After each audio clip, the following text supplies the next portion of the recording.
When you call a REST API, the response is almost always JSON. But why? JSON stands for JavaScript Object Notation. Despite the name, it has nothing to do with JavaScript at its core. It is simply a text format for representing data as key-value pairs. For example, a user object might have a name key set to Alice, an age key set to 30, and an email key pointing to a string. The structure is minimal and readable by both humans and machines.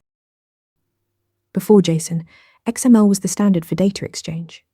But XML is verbose and tag-heavy. The same user record in XML takes roughly 3 times as many characters. JSON cuts that down dramatically. And crucially, virtually every programming language, Python, Java, JavaScript, Go, Ruby, has built-in support for JSON. That language-agnostic nature makes it a natural choice for APIs that serve many different clients. Finally, JSON is trivial to work with in code.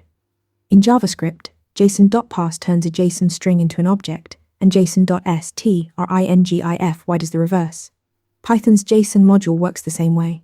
This means you can serialize data on the server and deserialize it on any client with just one line of code. No complex parsing logic required. JSON is lightweight, human-readable, and supported everywhere. That is exactly why it became the backbone of REST APIs. Practice this answer before your next interview.